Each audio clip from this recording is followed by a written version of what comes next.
کوئی کام کرتا نہیں. علامہ اقبال رحمہ اللہ نے صحابہ کرام ان کے بعد کے لوگوں کے دور کا اور اپنے زمانے کے دور کے مسلمانوں کا مقابلہ کرتے ہوئے ایک شعر کہا تھا کہ وہ معزز تھے زمانے میں مسلمان ہو کر، وہ معزز تھے زمانے میں مسلمان ہو کر، اور ہم خار ہوئے تاریخ قرآن ہو کر. صحابہ کو عزت ملی، صحابہ کو شان و شوکت ملی، صحابہ کو حکومت اور سلطنت ملی، صحابہ نے ساری دنیا پر امامت کی، صحابہ نے ساری دنیا کو اپنی انگلی کے اشارے سے نچایا اس قرآن کی دولت کی وجہ سے. کیوں؟ اس قرآن پر عمل کرتے گئے، ساری دنیا ان کے غلام بنتی گئی. اور آج ہم ساری دنیا کے غلام بنے ہوئے. آج دنیا میں جو چاہے ہمیں اپنے اشاروں پر نچا رہا ہے. کیوں؟ انہوں نے قرآن کو پکڑا تھا، انہوں نے قرآن کو اپنے سینے سے لگایا تھا، قرآن کے ایک حکم پر عمل کیا تھا، اسلام کے مطابق ان کی ہر چیز ہوتی تھی، ساری دنیا ان کے سامنے جھکی ہوئی تھی. آج ہم اور آپ قرآن کو چھوڑے ہوئے اپنے مذہب سے دور ہیں، صرف نام کے مسلمان ہیں، جس کا نتیجہ ہے کہ آج ہم ساری دنیا کے سامنے جھکے ہوئے ہیں. اللہ تبارک و تعالیٰ نے نبی پاک صلی اللہ علیہ وسلم کی زبانی فرمایا کہ اس قرآن کریم کے ذریعے سے اللہ تعالیٰ کچھ لوگوں کو عزت عطا فرماتا ہے. ان اللہ یرفع به اقواما، اس قرآن کے ذریعے اللہ کچھ لوگوں کو بلندی عطا فرماتا ہے. ویضع به آخرین، اور اسی قرآن کے ذریعے اللہ کچھ لوگوں کو ذلیل بھی کرتا ہے.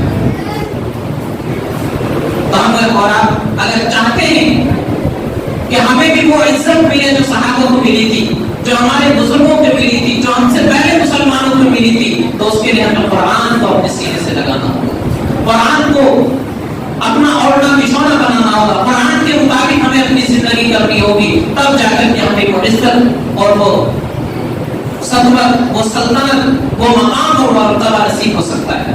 اس کے علاوہ اگر ہم چاہیں کہ ہم قرآن پر عمل بھی نہ کریں، ہم اسلام کے مطابق زندگی بھی نہ گزاریں، صرف نام کے مسلمان ہو اور دنیا ہمیں جھک کر سلام کرے، ایسا نہیں ہو سکتا. اللہ فرماتے ہیں قرآن میں وَلَا تَهِنُوا وَلَا تَحْزَنُوا وَأَنْتُمُ الْأَعْلَوْنَ إِن كُنتُم مُّؤْمِنِينَ. کمزور مت پڑو، بزدل مت بنو، غم مت کرو، تم ہی سر بلند رہو گے، تم ہی اونچے مقام اور مرتبے پر رہو گے. لیکن اللہ نے شرط لگا دی، شرط یہ ہے کہ تمہارا ایمان پکا ہونا چاہیے، تمہارے اندر حقیقت میں ایمان ہونا چاہیے. نام کے مسلمان نہیں، حقیقت میں ایمان ہونا چاہیے. جب حقیقت میں ایمان ہوگا، دنیا کی ہر چیز تمہارے سامنے جھکے گی، دنیا کی ہر حکومت اور سلطنت تمہارے قدموں میں ہوگی، دنیا کی دولت اور ثروت تمہارے قدموں میں ہوگی. تم دنیا میں ایمان کی حیثیت سے پیدا کیے گئے ہو، اللہ نے تمہیں مقتدر بنایا ہے، وہی مقام اور مرتبہ تمہیں ملے گا، لیکن جب قرآن تمہارے سینے سے لگا ہوا ہوگا. صحابہ کرام قرآن آنے سے پہلے دنیا ان کو بدو کہتی تھی. بدو کا مطلب دیہاتی، بیوقوف.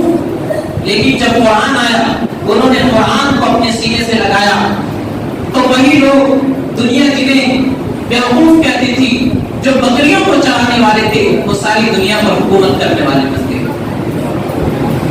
ساری دنیا کو وہ صحیح راستہ دکھانے والے بن گئے. وہی لوگ جن کو دنیا کہتی تھی کہ یہ تو ہر وقت لڑتے رہتے ہیں، جنگجو ہے، دنیا نے دیکھا کہ ساری دنیا کے اندر امن قائم کرنے والے، شانتی کا پیغام لے کر جانے والے وہی لوگ تھے. کیوں؟ انہوں نے قرآن کو اپنے سینے سے لگایا. جب وہ جاتے تھے، پورا کا پورا شہر، پورا کا پورا ملک مسلمان ہو جاتا تھا ان کو دیکھ کر کے، ان کے اخلاق کو دیکھ کر کے. انڈونیشیا کی تاریخ میں آتا ہے کہ صحابہ وہاں گئے، وہاں انہوں نے تجارت شروع کی، بزنس شروع کیا. کوئی دعوت نہیں تھی، تبلیغی جماعت نہیں نکالی، لوگوں کو کلمہ نہیں سکھایا، کچھ نہیں کیا. اس ملک میں گئے اور وہاں انہوں نے تجارت شروع کی، تجارت کی نیت سے گئے لوگوں کے ساتھ، لیکن تجارت انہوں نے اسلام کے مطابق کی. لوگوں کو سامان ایک نمبر کا بیچتے تھے، کسی کو دھوکہ نہیں دیتے تھے. جیسا سامان ہوتا تھا بتا کر بیچتے تھے کہ اس سامان کے اندر کوئی عیب ہے، اس سامان کے اندر یہ کمی ہے. سامنے والے کو اگر پسند ہوتا تو وہ لے لیتا تھا. صرف یہ کام کیا. کوئی آ جاتا تھا سامان لے کر، مجھے یہ چیز پسند نہیں ہے یا آپ نے زیادہ قیمت لگا دی ہے، واپس رکھ لیتے تھے. کوئی جھگڑا نہیں کرتے تھے، کوئی اس کے ساتھ مقدمہ بازی نہیں ہوتی تھی. لوگوں نے دیکھا کہ یہ لوگ کون سی دنیا کے رہنے والے ہیں، ان سے پہلے ہم نے کبھی اتنے اچھے لوگ نہیں دیکھے جو کبھی برا نہیں مانتے, کبھی جھگڑا نہیں کرتے, لوگوں کے ساتھ ہمیشہ اخلاق سے پیش آتے ہیں, اتنے اچھے طریقے سے تجارت کرتے ہیں, کبھی دھوکہ نہیں دیتے, کبھی 2 نمبر کا مال نہیں بیچتے, کبھی کسی کو چونا نہیں لگاتے. لوگوں کے دلوں میں ان کی محبت پیدا ہو گئی. دھیرے دھیرے دھیرے صحابہ وہاں تجارت کرتے رہے, مسلمان وہاں اس ملک میں بزنس کرتے رہے. ایک وقت آیا کہ پورے انڈونیشیا کے اندر, ملیشیا کے اندر ان لوگوں کے دلوں میں ان لوگوں کی محبت پیدا ہو گئی. لوگوں کے دل میں خیال آیا کہ جب یہ لوگ اتنے اچھے ہیں اور یہ لوگ اتنے اچھے طریقے سے بزنس کرتے ہیں تو ان کا مذہب کتنا اچھا ہوگا, اور یہ جس مذہب کے ماننے والے ہوں یقیناً وہ مذہب بہت اچھا ہے. سارے کے سارے لوگوں نے اسلام قبول کر لیا, پورا کا پورا ملک مسلمان ہو گیا. آج سب سے زیادہ مسلمان. تو صحابہ نے صرف قرآن کو اپنے سینے سے لگایا, اسلام کو اپنایا. جدھر جاتے تھے صحابہ کرام پورا کا پورا شہر ان کا ہو جاتا تھا, پورا کا پورا ملک ان کا ہو جاتا تھا. آج ہمیں اور آپ کو بھی عزت چاہیے. آج ہمیں شکایت ہے کہ ہم مسلمان ہیں, نماز پڑھ رہے ہیں, روزہ رکھ رہے ہیں, پھر بھی ہم پٹ رہے ہیں, پھر بھی ہم پر بمباری ہو رہی ہے, پھر بھی ہماری مسجدوں پر حملہ ہو رہا ہے, مدرسوں کو جلایا جا رہا ہے, پھر بھی ہم چین اور سکون کی زندگی نہیں گزار رہے ہیں. ہم شکایت کر رہے ہیں صرف, لیکن اس کا علاج کیا ہے اس کو نہیں اپنا رہے. کس طریقے سے ہمیں عزت نصیب ہوگی اس چیز پر کوئی دھیان نہیں دے رہے. نتیجہ کیا ہوگا کہ ہم شکایت کرتے رہیں گے اور یہی حال رہا تو پٹتے ہی رہیں گے. اللہ فرماتے ہیں کہ اللہ تعالیٰ کسی قوم کی حالت اس وقت تک نہیں بدلتے جب تک وہ خود اپنی حالت کو نہ بدلے. جب ہم نے اپنے راستے کو بدل دیا, ہمارا لائف اسٹائل چینج ہو گیا, تو اللہ تعالیٰ نے بھی اپنا طریقہ ہمارے ساتھ بدل دیا, اپنا رویہ بدل دیا. ہم اگر پھر سے اسی راستے پر واپس آ جائیں, اللہ تعالیٰ آج بھی قادر مطلق ہے. اللہ آج بھی ہمیں حکومت دے سکتا ہے, اللہ آج بھی ہمیں عزت دے سکتا ہے, اللہ آج بھی ہمیں ساری دنیا کے اوپر فوقیت دے سکتا ہے, ہمیں ساری دنیا کا امام بنا سکتا ہے, ساری دنیا کو ہمارا غلام بنا سکتا ہے. لیکن شرط کیا ہے کہ ہم پہلے اللہ کی ماننے والے تو بن جائیں. ہم پہلے اللہ کی ماننے والے تو بن جائیں. شیخ الہند رحمہ اللہ 4 سال مالٹا کی جیل میں رہے. جب جیل سے واپس آئے انہوں نے ایک بڑے مجمع سے خطاب کرتے ہوئے فرمایا کہ میں 4 سال جیل کی کال کوٹری میں بند رہا. میں نے وہاں غور کیا کہ جتنے مسلمان آج سے پہلے کبھی نہیں تھے جتنے آج کے زمانے میں موجود ہیں.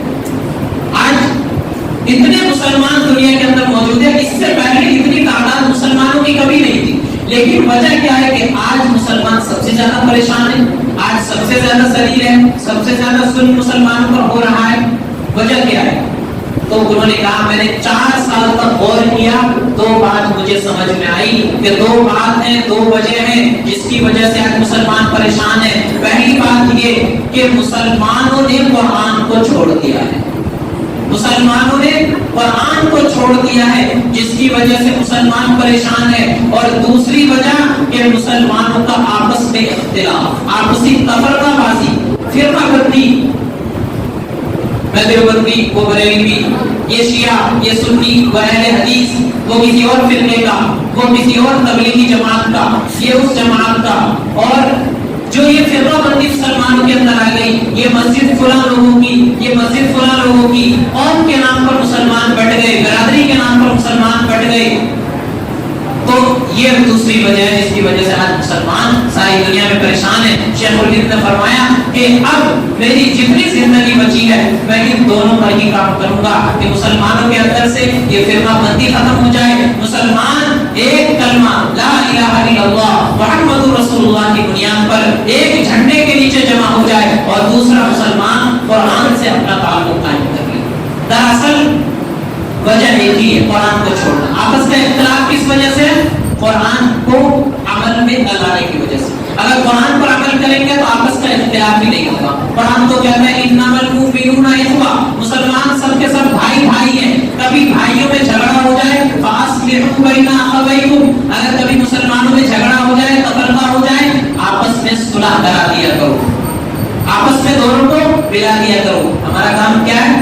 2 بھائیوں میں جھگڑا ہو جائے تو پیٹرول چھڑکنے کا کام ہمارا ہوتا ہے. زخم پر نمک لگانے کا کام ہم کرتے ہیں. ہم یہ نہیں چاہتے کہ دو بھائی جھگڑا ہو گیا ان کے اندر صلح کرا دے. ایک آنگن کے اندر دیوار کھڑی ہو گئی وہ دیوار گر جائے, ہم یہ کبھی نہیں چاہتے. ہمارا حال بالکل الٹا ہو گیا. قرآن کہتا ہے مسلمان بھائی بھائی ہیں, کبھی جھگڑا ہو جائے ایک جگہ رہتے ہیں ہو جاتا ہے, لیکن ہمیں کیا کرنا ہے؟ قرآن کہتا ہے دونوں کے درمیان صلح کرا دو, دونوں کو ملا دو, دونوں کے جھگڑے کا خاتمہ کر دو. لیکن ہم الٹا کر رہے ہیں. تو ہمارا جو آپس میں اختلاف ہے یہ بھی قرآن کو چھوڑنے کی وجہ سے. تو دراصل معلوم ہوا کہ ہماری اس وقت کی ذلت اور رسوائی کی بنیادی وجہ قرآن کریم کو چھوڑ دینا. تو آج ہم آپ چاہتے ہیں کہ ہم کامیاب ہو جائیں, ہماری عزت ہو اور یہ حالات ہمارے اوپر سے ختم ہو جائے, تو ہمیں قرآن پر عمل کرنا ہوگا, قرآن کے مطابق عمل کرنا ہوگا. قرآن اللہ کہتے ہیں وَاعْتَصِمُوا بِحَبْلِ اللَّهِ جَمِيعًا, اللہ کی رسی کو مضبوطی سے پکڑ لو. وَلَا تَفَرَّقُوا, آپس میں تفرقہ بازی مت کرو, آپس میں جماعت اور ٹولیوں میں مت بٹ جاؤ. جماعت اور ٹولیوں کی شکل میں بٹو گے, دشمن تمہارے اس بٹنے کی وجہ سے فائدہ اٹھائے گا. کیونکہ دشمن کو معلوم ہے دیوبندیوں کو ماریں گے بریلوی بچانے نہیں آئے گا, بریلویوں کو ماریں گے اہل حدیث بچانے کے لیے نہیں آئے گا, شیعوں کو ماریں گے سنی ان کے اوپر نہیں بولے گا. تو دشمن کو تو اس سے فائدہ ہو رہا ہے. اس قوم کو ماریں گے اس قوم کے لوگ نہیں بولیں گے, اس برادری والوں کو ماریں گے اس برادری کے لوگ کچھ نہیں کہیں گے, اس مسجد کو جلائیں گے دوسری مسجد کے لوگ اس کی حفاظت کے لیے نہیں آئیں گے, اس مدرسے کو ہم توڑیں گے دوسرے مدرسے والے اس کے آگے کھڑے ہونے کے لیے نہیں آئیں گے. ان کو معلوم ہے جس کی وجہ سے وہ فائدہ اٹھا رہے ہیں. تو ہمیں اور آپ کو اس تفرقے بازی کو ختم کرنا ہے, اللہ کی رسی کو مضبوطی سے پکڑ لینا ہے. اللہ کی رسی کو مضبوطی سے پکڑ لیں گے تو ہم کامیاب ہو جائیں گے. ہمارا کلمہ ایک ہے, ہمارا نبی ایک ہے, کعبہ ایک ہے, قرآن ایک ہے, سب کچھ ایک ہے, لیکن ہم پھر بھی بٹے ہوئے.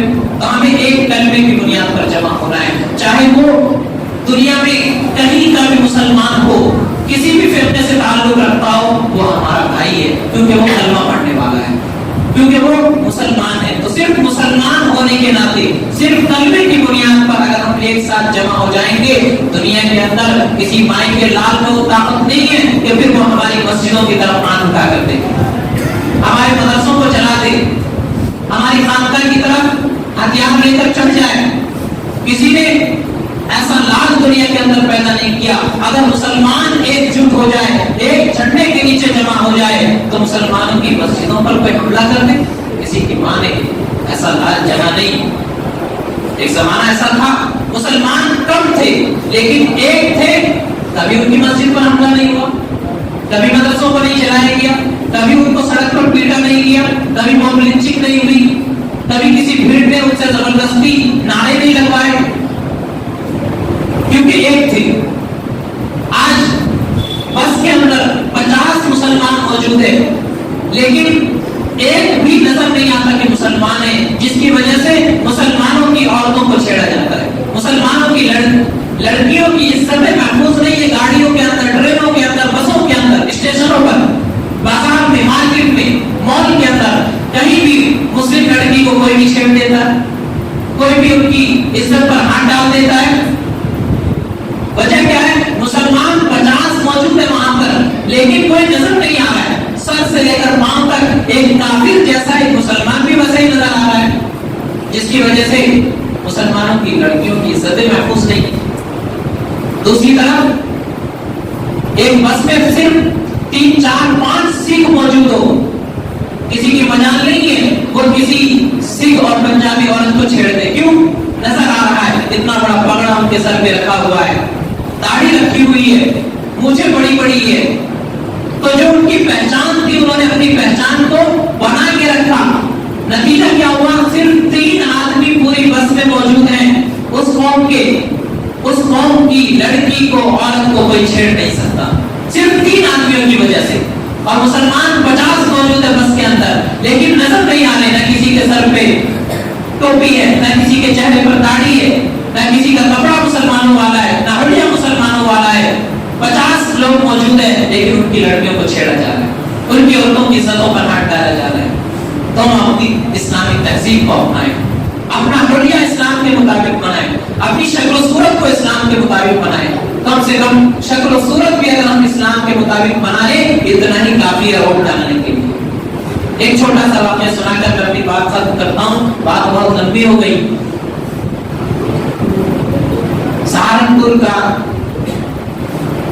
سہارنپور کے پاس ایک علاقہ ہے رڑکی، یہ اتراکھنڈ میں پڑتا ہے. وہاں پر ہندو مسلم فساد ہو گیا، آپس میں کسی بات پر جھگڑا ہو گیا اور وہاں مسلمانوں کی تعداد غیر مسلموں کے مقابلے میں کم ہے. اب فساد ہو گیا، مسلمان کم ہے، تو وہاں کے ایک مولانا صاحب تھے، عالم تھے، بڑے عقل مند صحیح. انہوں نے راتوں رات سہارنپور سے 5000 ٹوپیاں منگائی، 5000 ٹوپیاں منگائی اور جتنے بھی گھر مسلمانوں کے تھے ان تمام گھروں میں راتوں رات وہ ٹوپیاں تقسیم کر دی اور سب کو کہہ دیا کہ کل صبح جو بھی اپنے گھر سے نکلے گا وہ اپنے سر پر ٹوپی لگا کر نکلے گا، بغیر ٹوپی لگائے کوئی اپنے گھر سے نہ نکلے.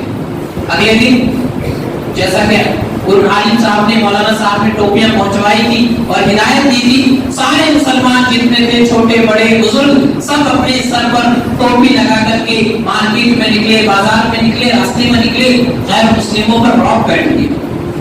وہ کہنے لگے راتوں رات اتنے مسلمان کہاں سے آ گئے؟ لگتا ہے کہیں باہر سے مسلمانوں کو منگا لیا گیا ہے. بس اس رعب کی وجہ سے، اس ٹوپی کی وجہ سے وہ فساد کم گیا اور انہوں نے دوبارہ پلٹ کر کے حملہ نہیں کیا. یہ حقیقت کا واقعہ ہے، کوئی گھڑی ہوئی بات افسانہ نہیں سنا رہا ہوں، یہ حقیقی واقعہ ہے. تو صرف مسلمان ٹوپی لگا کر کے محلے میں نکل جائے، گلی میں نکل جائے، سڑک پر نکل جائے، مارکیٹ میں پہنچ جائے، اس کا اثر یہ ہوتا ہے کہ فساد رک جاتا ہے. ہم اور آپ بھی چاہتے ہیں ہماری بہو بیٹیوں کی عزتیں محفوظ رہیں، ہماری عورتیں آسانی کے ساتھ، سہولت کے ساتھ، عافیت کے ساتھ سفر کر سکیں، تو اس کے لیے ہمیں ضروری ہے کہ ہم اپنا حلیہ اسلامی بنائیں تاکہ نظر آئے لوگوں کو کہ وہاں مسلمان بیٹھے ہوئے، اگر مسلمانوں کی لڑکیوں کو ہم چھیڑیں گے تو ہماری خیر نہیں ہے. 4 مسلمان بھی اگر ہوں گے تو کسی کی ہمت نہیں ہوگی اس کو چھیڑنے کی. تو ہم اپنا حلیہ مسلمانوں والا بنائیں، اسلامی بنائیں. حلیہ بنانے سے بھی اللہ تبارک و تعالیٰ کو پیار آ جاتا ہے. رمضان کا مہینہ چل رہا ہے، آخری عشرہ چل رہا ہے، اللہ تعالیٰ مغفرت کے بہانے ڈھونڈتے ہیں، اللہ تعالیٰ مغفرت کے بہانے ڈھونڈتے رہتے ہیں. بندہ کوئی عمل کرے، چھوٹا سا کام کرے تاکہ میں اس کو معاف کروں. ایک آدمی تھا، اس نے سن رکھا تھا کہ اللہ تبارک و تعالیٰ بزرگ لوگوں سے حیا کرتے، یعنی جو آدمی بزرگ ہو جاتا ہے، چہرے پر داڑھی سفید ہو جاتی ہے، تو اللہ تعالیٰ اس کو عذاب نہیں دیتے، اس پر رحمت کا معاملہ کرتے ہیں، کرم کا معاملہ کرتے ہیں. اس کی موت کا وقت ہونے لگا لیکن اس کی داڑھی تو سفید ہوئی نہیں. زندگی بھر اس نے نافرمانی میں زندگی گزاری. تو اپنی اولاد سے اس نے وصیت کی تھی کہ جب میں مر جاؤں تو میری داڑھی پر آٹا لگا دینا تاکہ میری داڑھی سفید ہو جائے. انہوں نے ایسا ہی کیا. باپ کی آخری وصیت ہے، مرنے کے بعد قبر میں رکھا، داڑھی کو سفید کر دیا گیا. کہتے ہیں کہ جب قبر میں فرشتے اس کے پاس آئے تو اللہ کی طرف سے اس سے سوال کیا گیا کہ تو نے ایسا کیوں کیا؟ اس نے کہا کہ اللہ، میں نے سنا تھا دنیا میں کسی بیان کرنے والے سے، حدیث میں پڑھا تھا کہ اللہ تبارک و تعالیٰ بزرگ لوگوں سے جس کے چہرے پر بال سفید ہو جاتے ہیں حیا کرتے ہیں. بس میں نے اس امید کی وجہ سے اپنی اولاد کو وصیت کی تھی کہ شاید میرے بھی بال سفید دیکھ کر کے آپ کی طرف سے میرے اوپر کچھ رحم ہو جائے، کچھ کرم ہو جائے. زندگی میں کوئی عمل تو میں نے ایسا کیا نہیں جس کی وجہ سے میں آپ کے سامنے کھڑا ہو سکوں، میری مغفرت ہو سکے، بس میں نے اسی وجہ سے کیا.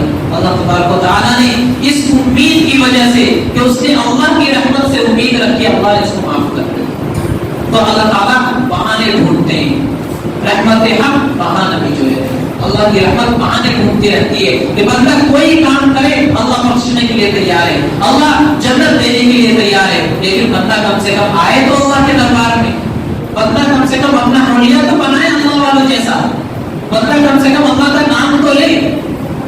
تو اس لیے ہمیں اور آپ کو اپنا حلیہ بھی اسلامی بنانا ہے، اپنے اخلاق بھی اسلامی بنانے ہیں، اپنا ایمان، اپنا اعمال، اپنا کردار سب کچھ ہمارا اسلامی ہوگا، قرآن کے مطابق ہوگا۔ انشاءاللہ ثم انشاءاللہ تمام حالات ختم ہو جائیں گے اور وہی عزت جو ہماری پہلے تھی اللہ پھر سے ہمیں نصیب فرمائے گا۔ ساری دنیا میں ہمیں اور ہم ہوں گے، کوئی ہمارے سامنے آنکھ اٹھا کر کے دیکھنے والا نہیں ہوگا، ہماری عزتیں بھی محفوظ ہوں گی، ہمارا سب کچھ محفوظ ہوگا، جان مال عزت و آبرو سب کی حفاظت اللہ کی طرف سے ہوگی۔ شرط یہ ہے کہ ہم سچے پکے مسلمان بن جائے، صحیح معنی میں اسلام ہماری زندگی میں آ جائے، قرآن کے مطابق ہم عمل کرنے والے ہو جائے۔ اللہ تبارک و تعالی ہم سب کو عمل سمجھ کی توفیق عطا فرمائے۔ وآخر دعوانا ان الحمد للہ رب العالمین۔